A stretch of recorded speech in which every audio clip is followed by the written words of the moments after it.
Okay, where are we? We've been cleaning up quite the mess, which is very exciting. We have some visitors swinging by. These, I feel like I had to make cables here to be able to toggle those on and off using the cheaty toggle method. You got to take advantage of what you've got. Why do we have a piece of pemmican here, and why is there a marble chunk right here? All right, nobody saw that. We're still sitting on a lot of luciferium. Wow, well over 300. And we definitely need to get rid of that rat corpse ASAP. That needs to be hauled.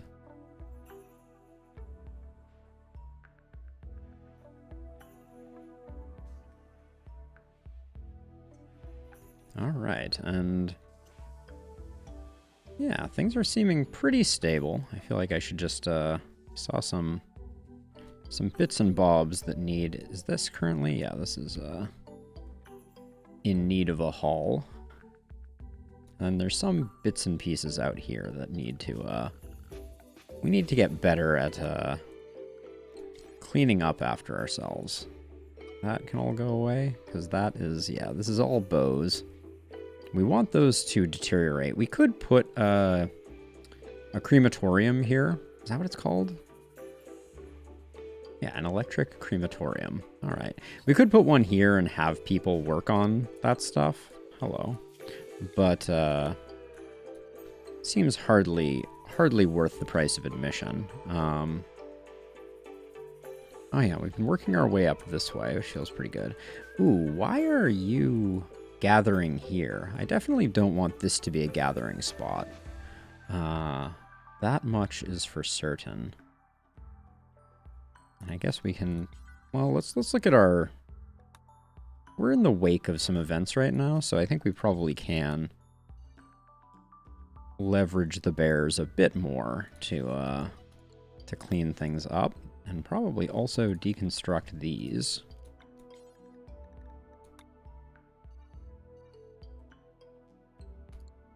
And I should just order all of this to be hauled, because we'll eventually get to it. This area is a little easier to clean up. It's all relative, but we have a faster retreat if we need it. All right, let's engage warp speed. Flynn's on a shoot frenzy. We're still waiting for an inspired creativity to finish this up. And for some reason, I started bestowing honor on bangs. That was an error.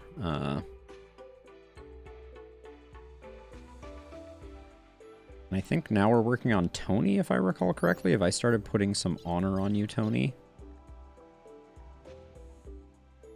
I thought I had. No, maybe not.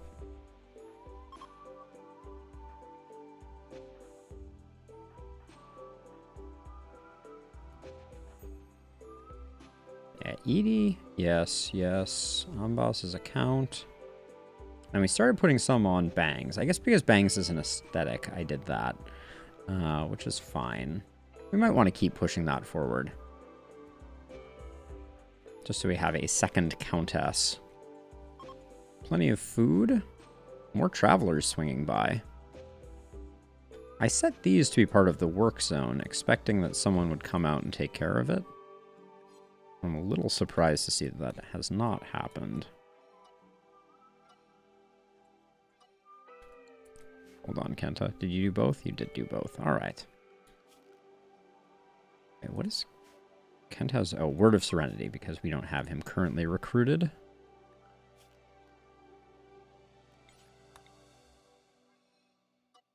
All right, and that section is done. What a different world we live in now.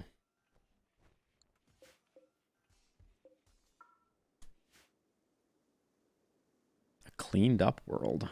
I barely recognize it. Hey, Joke! I fixed the order of the last spell playlist.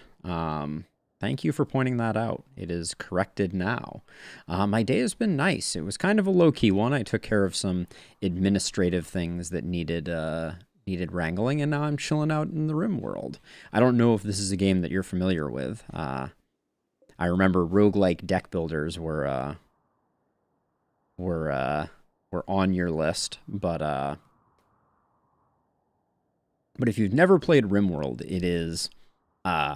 it's awesome in the colony simulation, automation, colony design, story department, which is why I remain so in love with it after so many years of playing it. I think it is my most played game, or at least high on the list of most played games. I have about, I think I have almost 900 hours in RimWorld, and have loved every minute of it, to be sure.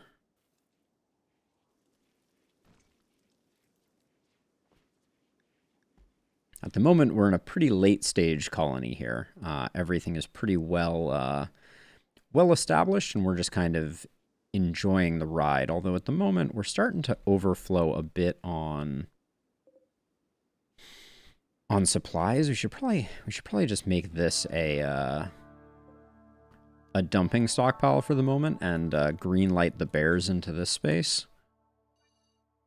I think that's probably our best bet.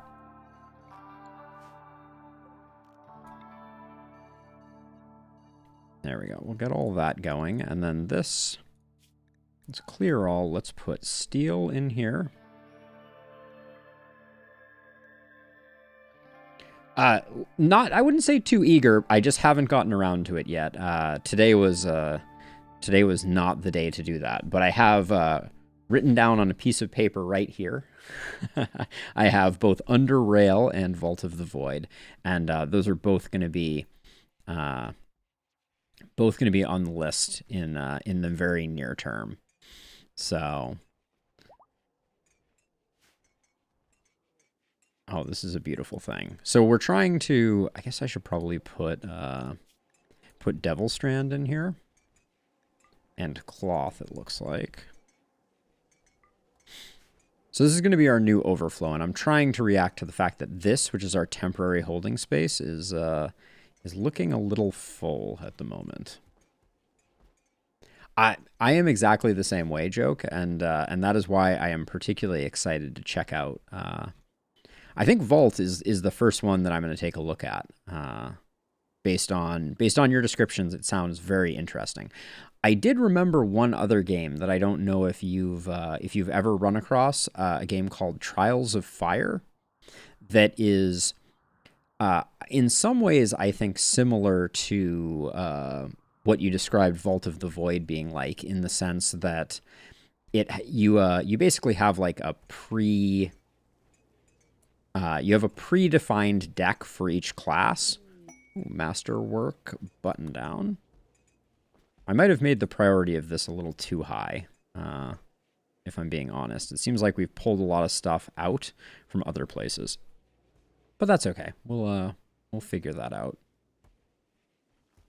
I should probably just adjust this from being preferred to being normal. I don't think that'll move anything around.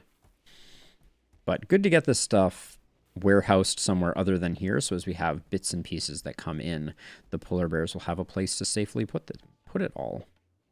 Ah, yes. That is the one, Joke. Yeah, so you have 3 characters. They have individual decks. Each battle takes place on a small hex grid. Line of sight matters, etc. I played a decent amount of it on the channel early on. Had a lot of fun with it. It unfortunately started to feel a bit like the last spell is feeling now, where the difficulty ramp stopped feeling particularly rewarding. But very neat concept, and I love the kind of like token-based character game board design.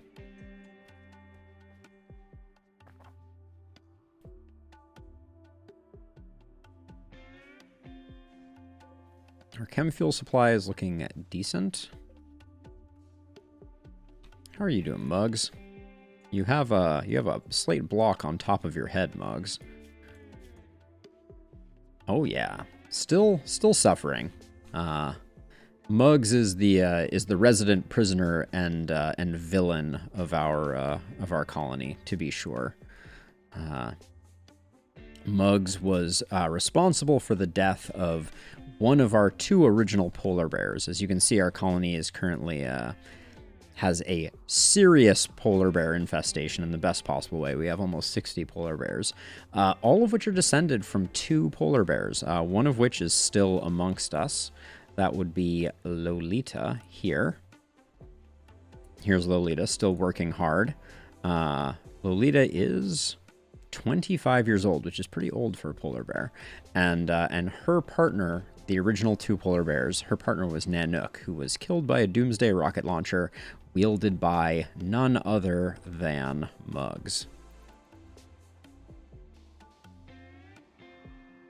Yeah, everything starts out very, very one note, and that was one thing that I was wondering how Vault of the Void was going to handle that, because I think that the idea of having kind of like prefab, preset decks that you kind of like upgrade and develop over time has kind of pros and cons, for lack of a better way to describe it. So I was wondering if that was how exactly Vault of the Void handled that, since I think you said that it was kind of like a predefined deck with, I think, a 20 card deck potentially is what you said.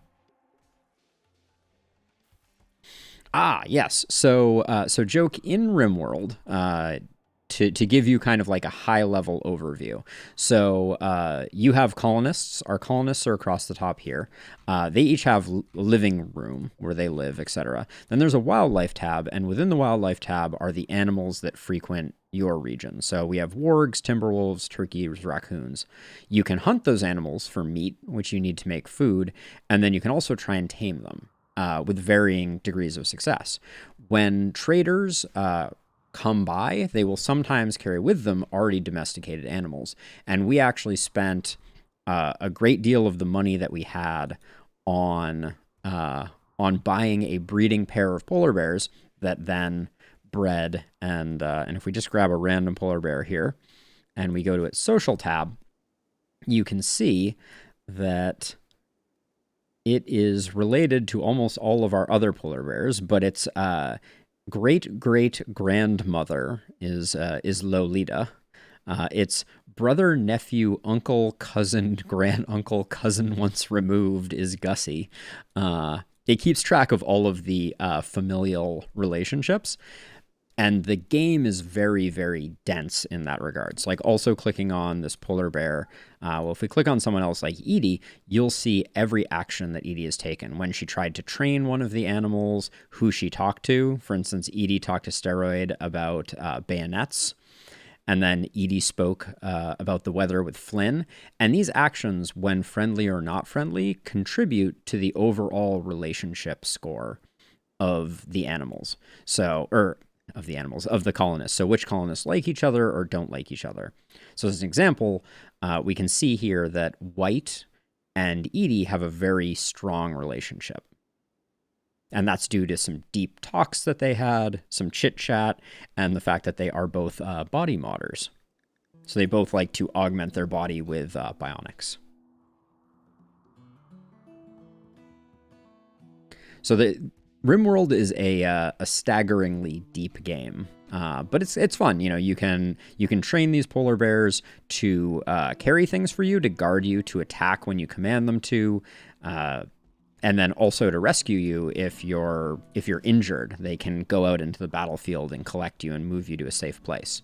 So in this particular colony, I am primarily using polar bears as my means to haul large amounts of stuff. So when there's things on the ground, polar bears help me to relocate those things safely. And the most useful thing for animals to haul are corpses. So this is our corpse graveyard of people who have come and attacked us that we had to, in self-defense, kill, because we would never kill cruelly. But most of our colonists don't like viewing or interacting with corpses, but polar bears don't have a mood, so they are not bothered by that.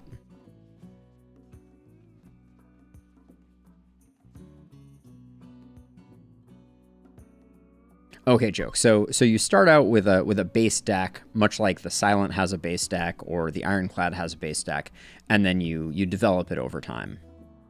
Which that makes sense to me. That is, I will say, very similar to the way that that Trials of Fire handles it as well. Except I think that there's a much greater emphasis on upgrading the cards that you have and a much slower influx of new cards. So, take that for what you will. But that does sound up my alley. And I'm very excited to see the art. I really, after this stream tonight, I will have some time and I will definitely go take a look at it and probably add it to my Steam wish list. And then I'll be kind of shopping for maybe a lucky sale, but also the potential that it might, that there'll be an opening in my schedule. Because right now, most things are spoken for, and I'm kind of, Lolita just had another polar bear, which means we need to go to our animal tab and take a look at polar bear 226, who is not going to be joining the colony because we have too many polar bears. So we'll just slaughter it. We'll get a bit of meat and a bit of polar bear fur from that. Sorry, but we have an infestation problem. So let's see. I was gonna put. Well, we need to take a look. The cadence of events is relatively well defined. So now is kind of a bad time to be sending people out into the kind of demilitarized zone that surrounds our encampment. So for the moment, we're going to hold off. But then I want to send someone out to kind of like disassemble some of these structures and clean things up. And then at some point, I may actually claim another geothermal geyser here. These ones, they're a little far out there. These three, but the power from them would be a nice thing. But yeah, with RimWorld, one of the things that's so great about it is as you start to design and devise a colony and get everything working, like you establish zones where people are allowed to go to, and how the colony is supposed to interact, it starts to run itself a little bit. When you've got it dialed in, everybody's doing the things that they need to do. We know that Steroid is keeping us stocked with 60 lavish meals. We know that everyone is eating in our dining room. Everybody has their appropriate places to sleep. So, things kind of come together, and you sort of automate yourself out of a job until raiders attack. And then there's a way that you can kind of micromanage the pawns when raiders attack, and that's kind of the other half of the game, is the tactical half of this game. But right now, our colony is just working very hard on kind of processing the influx of steel and brick that has come in as part of our efforts to clean up the countryside. Now, Valentin, we probably don't want Valentin unrestricted. So when I switch that up, I am limiting Valentin to the blue area here. And the purpose of that is perhaps the number one cause of death of pawns in RimWorld is them going to do something that you want them to do, but in a place where they lack the ability to run to safety quickly enough. So, they get kind of caught out of position. So you want to be very mindful of that. And I largely do that through using zones like work that are designed to limit the acceptable locations. Although I just remember that Valentin being a cook actually goes on the cook one. And the difference between the cook and the work zones is literally this one square right here. And it's because what I don't want happening is I don't want the entire colony traveling into the freezer, which this area here is frozen. You can see it's minus 10 degrees as opposed to a balmy 21 in this space here. But I don't want all of our colonists traveling through the kitchen, which is this room here, because it will make the kitchen dirty, and dirt causes food contamination, which causes food poisoning, which causes people to be vomiting when I need them to be not vomiting.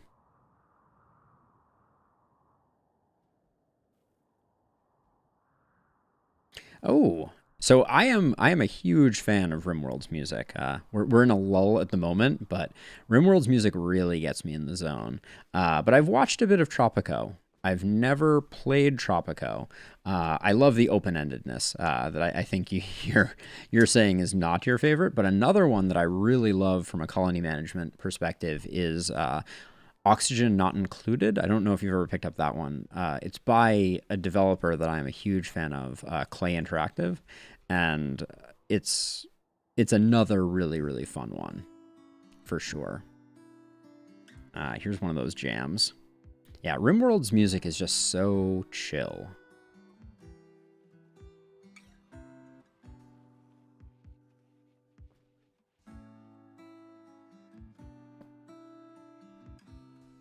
But yeah, I know of Dwarf Fortress, and I never really got into it, which is surprising because I feel like Dwarf Fortress is spiritually related a bit to NetHack, which is a game that I have played a fair amount of back in my younger years. Yeah, so Oxygen Not Included had in its original incarnation it was a little directionless, but now they've added like space exploration to it, and so there are goals for research and development that seem pretty engaging. I haven't gone back to it in a while, and it's a game that I would really like to, because there's a lot of fascinating development that's been done on that game as well, in terms of Oxygen Not Included is incredibly real to life in the way that like conservation of energy works in the game. Like, they do a really good job of creating systems where if you're creating a lot of energy and as a result a lot of heat, you have to think really hard about how you dissipate that heat. All right, so we have a trader coming in. So this is what I was saying about traders. Like, we can tell that, oh my gosh. So very randomly, this warg, which is a dog-like animal, attacked the caravan that was walking by. So the caravan has now engaged it, and that warg is no more. And you can see Sir is tending to himself as the caravan kind of, I don't know where it's going to settle. I hope this isn't our new gathering spot. That would be very inconvenient for me. Because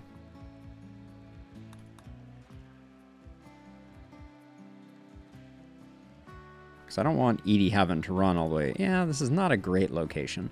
But we'll send Edie over to see what they have for trades. Oh. And the shuttle has arrived.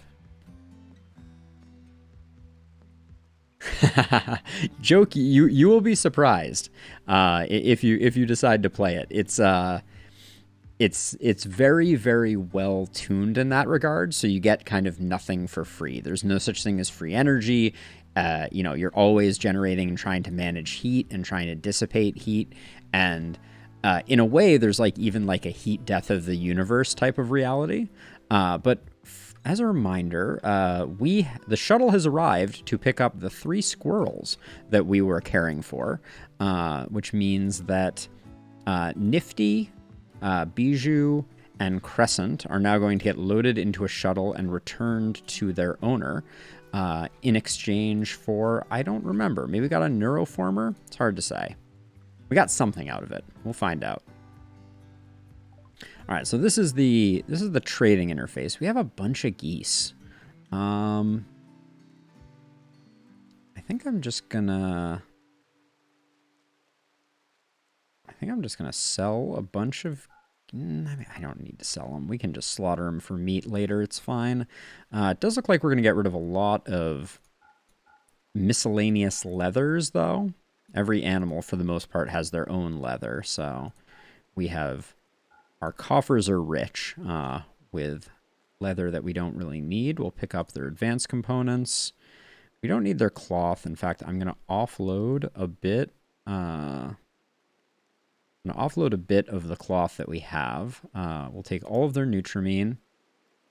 We don't need their chem fuel. We have too many types of meat as well right now. So all of the nickel and dime meat, I'm going to just get rid of here.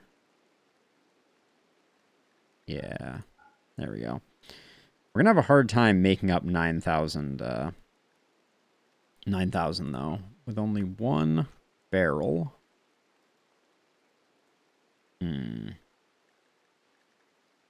We may need to send this stuff away some other way. Ooh. They have a psychic helmet. We like that.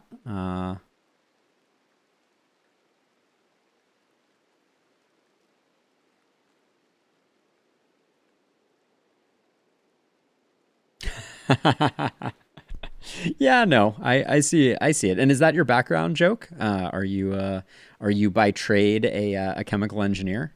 Because I would be very curious about I would be particularly curious about your take on it if that were the case. Oh, cool, awesome. So you're currently at university for that? Oh my word, there's really not anything that we want from them, so I need to be a little less aggressive with some of the stuff we're selling. I guess we'll keep the bird skin. We'll keep the big piles of skin. That sounds awful when I say it that way. Yeah, we'll do that. All right. We still get rid of a fair amount of stuff. So I was a computer science student for my university, but I lived in a house with a bunch of electrical engineers, civil engineers, chemical engineers. We were all on the ultimate frisbee team together. So I have, I would say, only passing knowledge of chemical engineering, but at a very high level, my understanding of oxygen not included is that they have done a relatively good job of at least keeping the trade-offs in place so that there's no sort of free lunch.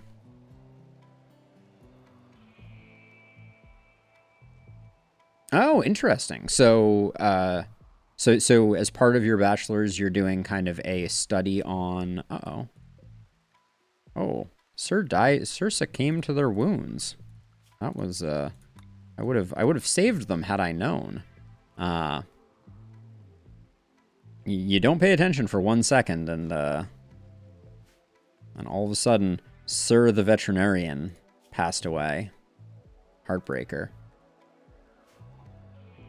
But yeah, I guess the game that is the most interesting from an engineering perspective, this is a bit of a tangent at this point, but Factorio, the developers and the developer blog for Factorio is exceptionally good.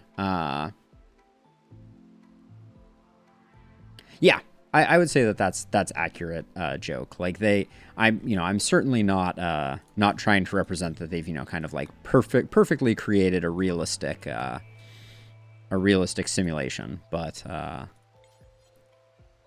yeah, they've made clever trade-offs that I think by their nature are also educational in the sense that you kind of learn a bit about the way those trade-offs work in real life, which I think is fun and fascinating. Okay, is this loaded?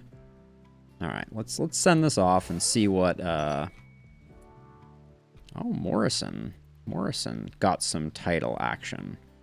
Nice. I guess Morrison was the person that I decided was getting the royal titles now. Glad we remember.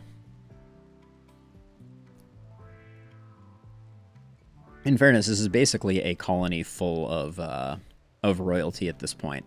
Almost everyone has a royal title. And we should be expecting some excitement any moment here.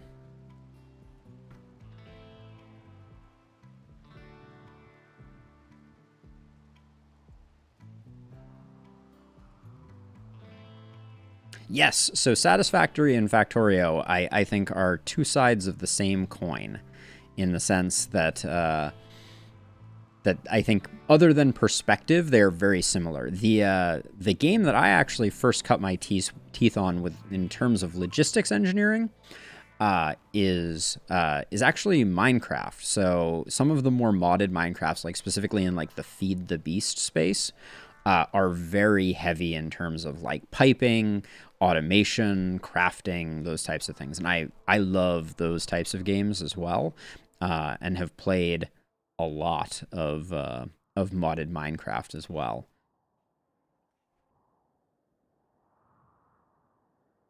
Yes, I think it was a inspired and an inspiration type of situation where Tekkit, is that the developer? I'm not actually familiar with Tekkit. That one, that is a reference that is beyond my expertise.